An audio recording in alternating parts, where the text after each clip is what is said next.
સુરત શહેરમાં no drugs in Surat સિટીનું campaigning ચાલી રહેલ છે।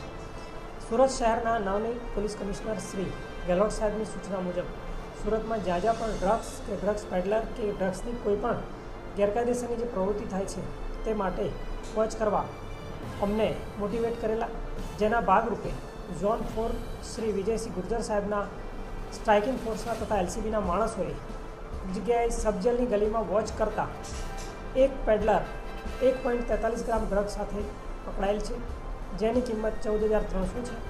ત્યારબાદ તે ઇન્વેસ્ટિગેશનમાં વધારે આગળ વધતા તોસીફ ખાન નામનો આરોપી પકડાયેલો અને તેની સાથે અબ્દુલ રહેમાન નામનો આરોપી પકડાયો।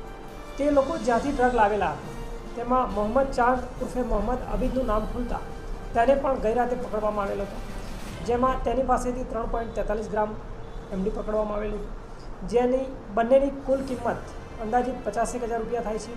આ ઉપરાંત 4 મોબાઈલ, રોકડ તેમજ વ્હીકલને કબજે કરતા કુલ 2,37,690નો મુદ્દામાલ કબજે કરેલ છે અને NDPS એક્ટ મુજબ પીઆઈ ખટોદરાએ આગળની તપાસ હાથ ધરેલ છે અને તેઓ વિરુદ્ધ કાયદેસરની કાર્યવાહી કરવામાં આવેલ છે। આરોપીઓ કેટલા સમયથી આ ડ્રગ્સનો ધંધો કરતા હતા, ક્યાંથી લાવતા હતા, કેવી રીતે વેચાણ કરતા હતા? જી, હાલના તબક્કે મૂળ આરોપી જે પકડાયેલો હતો તોસીફ ખાન, એણે મોહમ્મદ ચાંદનું નામ લીધે, જેના કારણે મોહમ્મદ ચાંદની ધરપકડ કરવામાં આવેલ છે।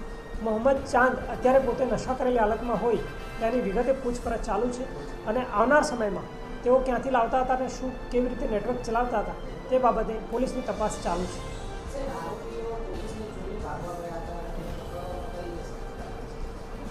જી, કોઈપણ ગુનાહિત કૃત્ય કરનાર વ્યક્તિ હંમેશા પોલીસની હાજરીથી ગભરાયેલો જ રહેતો હોય છે, જે મુજબ જ્યારે પોલીસની હાજરી તેમને દેખાઈ ત્યારે તેઓએ નાસવાનો પ્રયત્ન કરેલ, પરંતુ પોલીસની સતર્કતા અને ચારે બાજુ ગોઠવેલા વોચના કારણે આરોપીને પકડવામાં પોલીસ સફળ રહેલ છે।